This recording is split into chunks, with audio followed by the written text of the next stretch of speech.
My name's Tim. I'm a musician, a car collector, an automotive journalist, and a lover of all things automotive. I've bought and sold collectible cars for 2 decades, and I hope my experiences and my point of view helps you find the car of your dreams. So the story of the F355 really starts with the 348. I mentioned in my 348 video that it was a design that looked back to the 80s. And I see that as a good thing. It was sort of like them celebrating the victory, really, that they had with the Testarossa. The side strakes on the Testarossa, and shared with this car, were actually a design cue that Pininfarina brought in because in a lot of countries you couldn't have a huge hole in the side of the car. It was against the regulations. So to get around that, they had a huge hole in the side of the car that was then decorated with these pieces that were essentially out to where the rest of the door was. So it was a decorative sort of way to get around regulations. With this car, they sort of continued that with the lights in the back. You have those horizontal lines, which I think work. What's interesting is when you come to the 355, the 355 is fundamentally a 348. We'll talk about some of the changes that they made.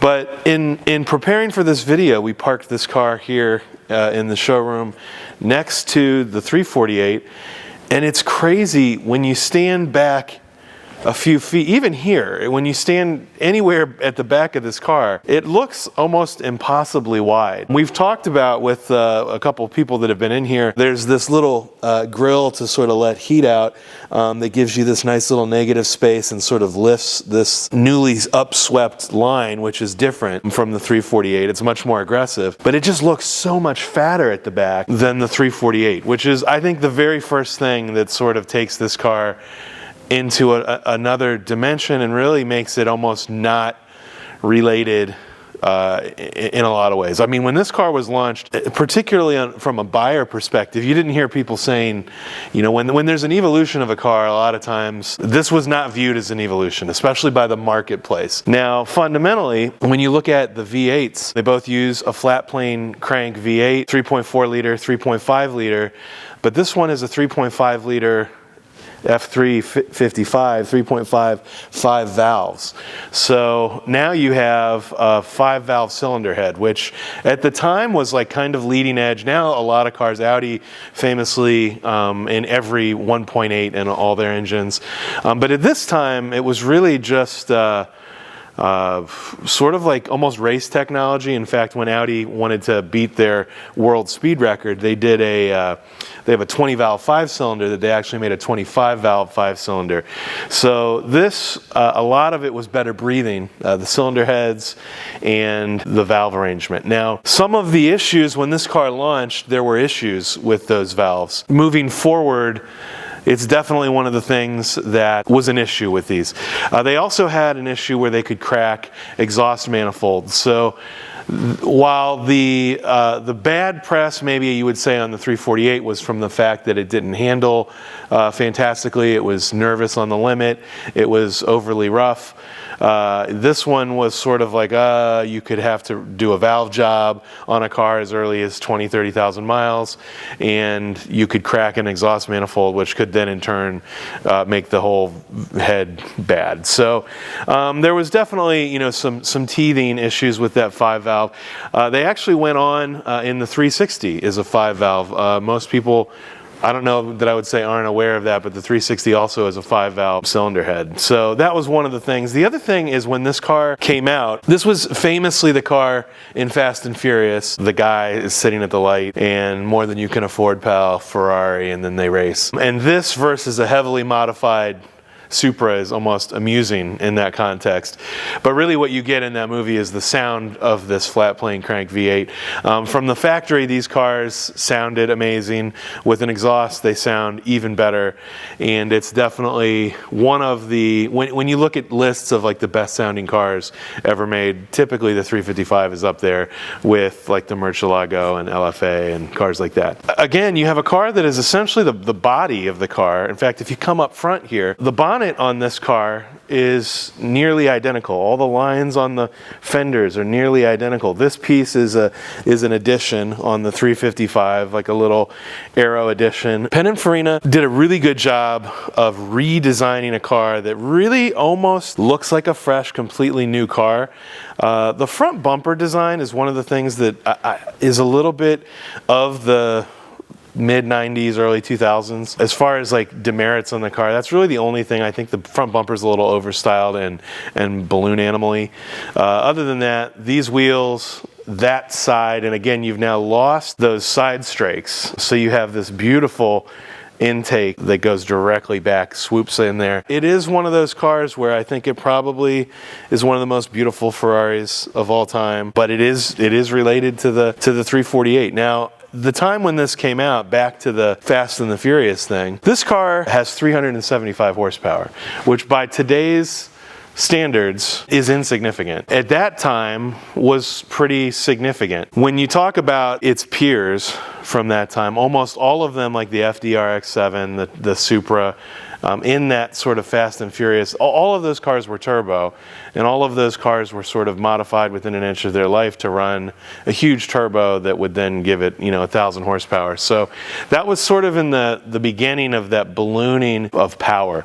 Now on this car, you get an extra gear versus the 348. This is a 6-speed versus a 5-speed on the gated shifter. You could also have this car with an F1 gearbox. This was sort of their car that really brought that into the market, where you almost, by the time the 360 and 430 came out, it got more and more people were selecting that automated manual gearbox.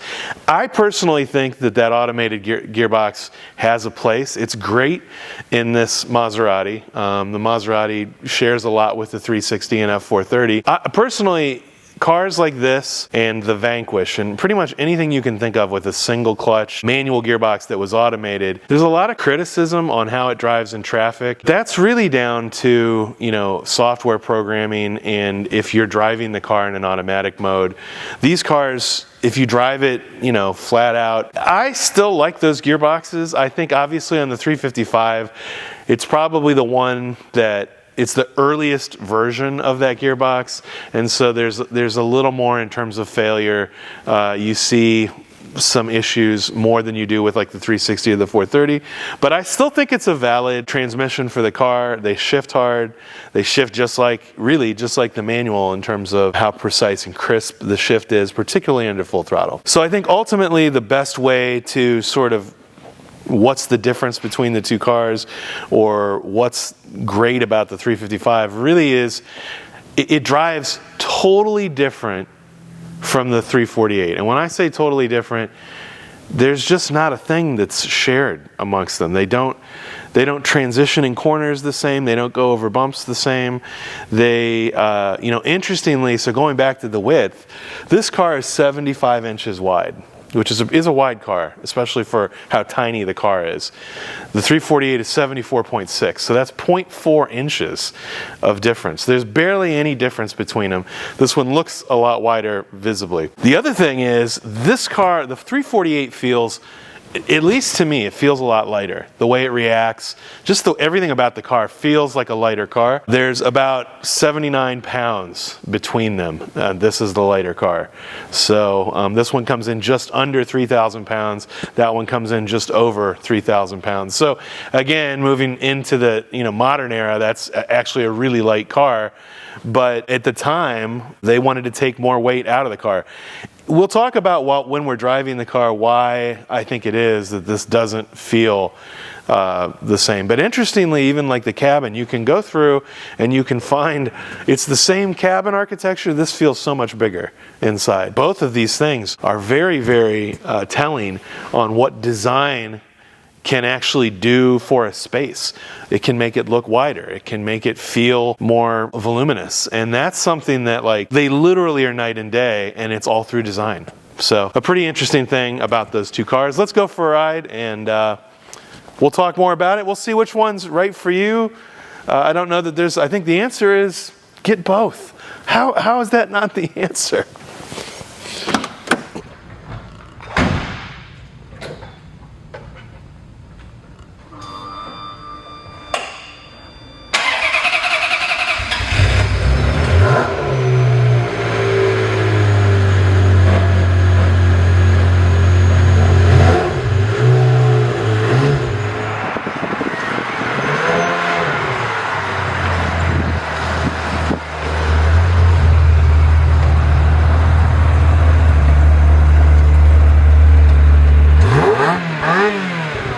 The F355 introduces a lot of different tech to the car. So you get adaptive dampers, which is different from the 348 Mondial. The Mondial in particular introduced that adaptive dampers, but it's definitely one of those things where the car rides totally different. Even with the dampers on their stiffest setting, it rides totally different. This car feels more like a GT. It's nowhere near as stiff as the 348, and there's much more room. You lose that center console in this car, so it feels totally different. It feels like there's more room in this car, but also because of the suspension differences, it feels heavier. It adds power steering, which you'd think would be a lightness thing, but it isn't. This car feels nicer. Now, this is an 8,000 mile example. I don't think I haven't seen a nicer 355. I certainly haven't driven a nicer 355. Now we've got temperature in the car, and this car has cats, but it does have a 2B exhaust. And even with the 2B exhaust, it's not like what I would consider to be obnoxiously loud. It's tasteful. But all that being said, it's one of those cars that definitely, it has more of a GT vibe than the 348 does. If you want a raw experience, the 348 is every bit of as raw as you want it. Other changes, you get another 1,000 plus RPMs, which, I'm a fan of revs, and that's good. And we can listen. This is 5,000. That wasn't even 7,000. So it definitely gives you more revs, more to work with, and in that way, it's sweet. It's interesting to me, when these were new, I would have never said, primarily because of journalists of the day, I would never have said I would take a 348 over a 355. But I legitimately think there's a case to be made for both cars. Now I think this one, especially a Berlinetta like this, and I will also add that the Berlinetta definitely gives you, the other 355 I drove was a convertible, a Spider. You probably want the Berlinetta. But in terms of how tractable the car is, it's a very comfortable car. It's a very precise car. I don't think you lose anything necessarily going to the power steering, but that being said, this car doesn't feel as, the 348 really feels like almost like a track car that they made into a street car. This is so comfortable. Again, when you putting the dampers in the stiffest setting, what you still get with this car is a much softer spring rate, and that I think is where, I guess, you could look at it both ways. That either is a victory for this car or is a little bit of a letdown. I think it depends on how you want to use the car. As a get in it and drive it anywhere, I will tell you, my wife would enjoy riding in this car more than the 348. It also, again, because you lose that center console, it just feels bigger, even though it's the same. Even the upper dash on this car looks like identical to the 348. So a lot of little changes. I've said in my Grand Sport video that a lot of little changes are what sort of makes that car really excel, and I think you have that in this car. I wish we had like a perfectly sunny day to totally show off the beauty of this car.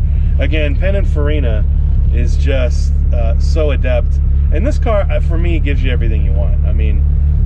The 355 you get the perfect styling. You get, you still get the horn, which is great. A signature Ferrari, or really Italian car thing. So,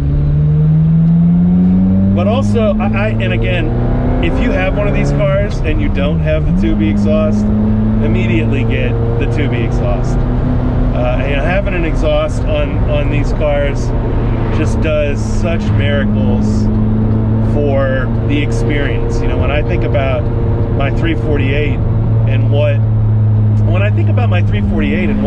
I really like about the car, it's the experience.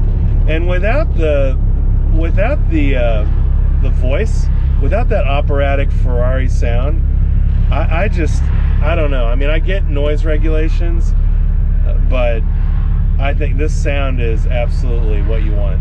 And again, it kind of has that 2-4 cylinders kind of going at it. You get beautiful pops, you get beautiful zizzy upper range treble tones. It's all of it. Now, in terms of acceleration, every Ferrari that, kind of the next Ferrari and the next Ferrari is always faster. This one, because it's naturally aspirated, and the same with the 348, it doesn't feel like massively faster than the 348. What it does feel is, because of those extra revs, which we'll now employ,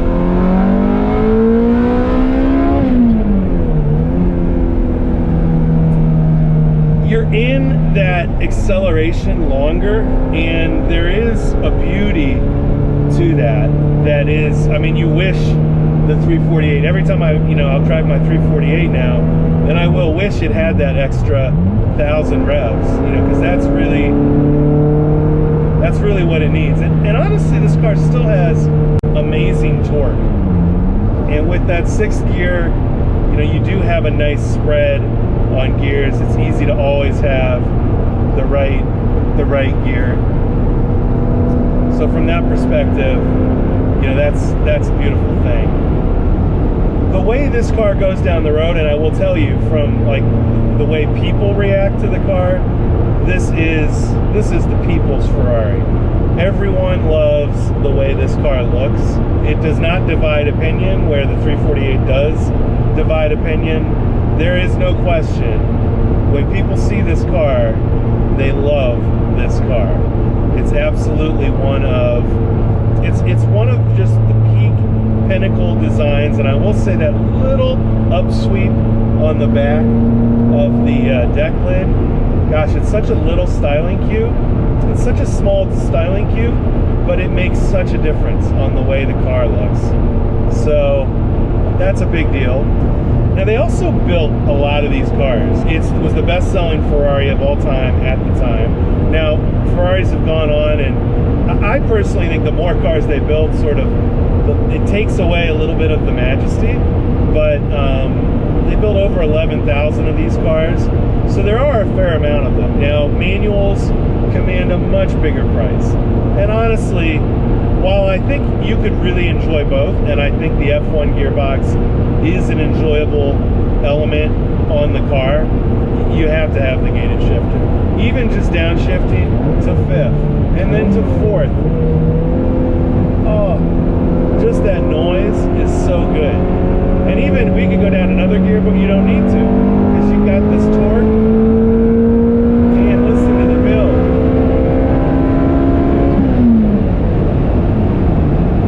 And my contention, and I've said this before, I've said this quite a bit, is cars like this, 360, I just don't know that you necessarily, there is something to be said for having the fastest car and a really fast car.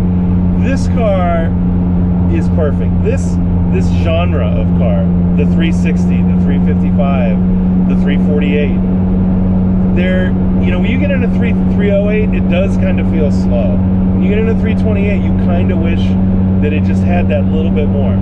It's when you get into cars like this that it just starts to be perfect. And I think it's one of those things where the reason that I think values are crescendoing on these, and I think are really just starting, is what else is like the 355? What else is so beautiful? What else is like relatively easy to maintain? You know, it's not a complex car in the sense that you don't have a lot of the stuff that these later cars have. And this car, the 355 is just such a sweet spot for collectors, and I think for the true Ferrari fan, I don't know that there's anything better than a 355. Now maybe you like the 360 more, or maybe you like the F430 a little bit more, and the F430 certainly is a much faster car, and if that's really the desire, but there's just such a sweet spot here where there's a design purity to just the look of the car that really you don't get in the newer cars. This is just it's a very pure design. I think ultimately cars like this, and I think this sweet spot, and we'll even just call it 348 to F430, I think, and maybe I would be happy if we saw something like that happen again, but I don't know that you'll ever see anything like that happen again, cars like that. And I think that's a shame, because when I think of the joy of driving, the delight that you get from just taking a car out and wringing its neck, some people have said it's more fun to drive a slow car fast. These are not slow cars. I think, you know, like when I've gone to the Nürburgring, I've taken a hatch and that sort of thing. This is not a slow car, but in the sense that it's not a 488 or an F8 or a, you know, 296. This is a slow car in relation to that. And you can, at times, looking at this cop to see if he's going to come back or not. I think he's not. So we're good. We're good.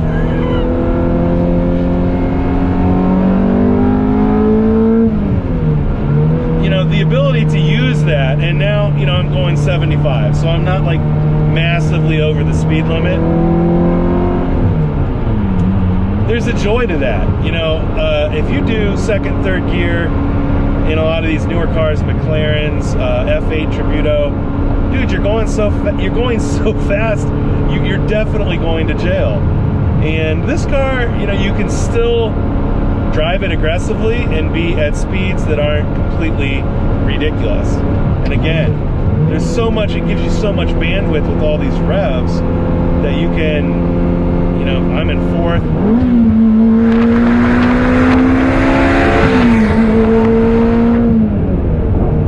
Now we are breaking the law, but my point is, it's just such a sweet spot in car. The noise is there. This car, if you've ever seen this car where the engine out of the car, the engine's, you know, sits down here, the valves and the everything that's reciprocal. The engine sits so low in the car, but then you have this intake that's like over a foot tall, and those velocity stacks, a lot of what you're hearing, even more so on the 360, is that immense intake honk. And it's one of those things that I think is a beautiful thing. They nailed the sound, especially with this exhaust. They nailed the sound on this car. Again, the extra revs versus the 348 does give it sort of a pedigreed, exotic thing that you lose somewhat in the older car. So, is this the best Ferrari? Some people say this is the best looking, best Ferrari of all time. It's certainly one of the best Ferraris of all time. And I think the time is, I say this a lot, but certainly the time is now. I think we've actually seen a little bit of a dip in the market on 348s, 355s, and 360s, and that dip has given you a little bit of an opportunity. It's sort of like crypto. They say buy the dip. You should buy the dip. If you want a 355 or a 360, I think the next increase is going to be volumetric, and I think you're going to see, are you going to see these cars trading hands for $250,000 probably. And I would include the 348 in that. I think that the secret is out on really how good and how rare. I mean, when you say this is the most produced Ferrari at the time, and there's 11,000 total examples, and only like a third, a little more than a third, are manual transmissions, y'all better get out there and get a 355.